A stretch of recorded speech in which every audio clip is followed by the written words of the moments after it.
আজকের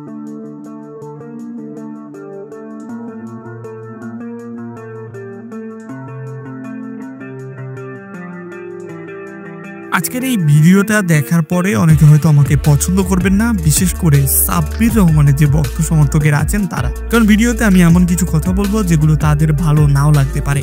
দু একটা ম্যাচ ভালো খেলে যদি বাংলাদেশ জাতীয় দলে চান্স পাওয়া যেত তাহলে ইয়াসির আলী রাব্বি সবার আগে চান্স পেত।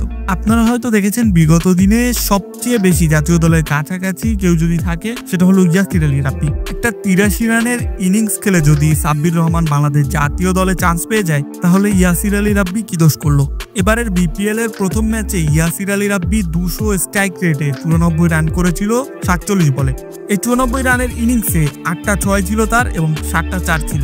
আর অন্যদিকে সাব্বির রহমান ৩৩ বলে ৮২ রানের একটা দুর্দান্ত ইনিংস খেলে, যেখানে তার ৬ সংখ্যা ছিল ৯টা, ৪ মেরেছিলেন মাত্র ৪টা। তার স্ট্রাইক রেট ছিল ২৩০। এবার অনেকেই খুশি হয়ে যাবেন কারণ এখানে ইয়াসির আলী রাব্বি পিছিয়ে পড়েছে। আসলে ব্যাপারটা একেবারেই এরকম না, কারণ পরবর্তী ম্যাচগুলো যেখানে ইয়াসির আলী রাব্বি ভালো পারফরমেন্স করলেও সাব্বির রহমান সেরকম ভাবে জ্বলে উঠতে পারেনি। আমরা যদি সাব্বির রহমান এবং ইয়াসির আলী রাব্বি দুজনের শেষ ম্যাচগুলোর দিকে তাকাই তাহলে আপনারা পরিষ্কার বুঝে যাবেন যে সাব্বির রহমানের থেকে ইয়াসির আলী রাব্বি অনেক বেশি এগিয়ে। যদি সাব্বির রহমানকে দিয়ে শুরু করি, সাব্বির রহমান এখন পর্যন্ত বিপিএল এ 5টা ম্যাচ খেলেছেন, যে 5 ম্যাচে সাব্বির রহমান যথাক্রমে রান করেছে ২, ৮২, ২৩, ৭ এবং ১০। অন্যদিকে ইয়াসির আলী রাব্বি এখন পর্যন্ত বিপিএল এ সাব্বির রহমানের থেকে 2টা ম্যাচ বেশি খেলেছে। ইয়াসির আলী রাব্বির 7 ম্যাচে যথাক্রমে রান ছিল ৯৪, ২২, ১৬, ৩৭, ৪১, ১৭ এবং ১৯।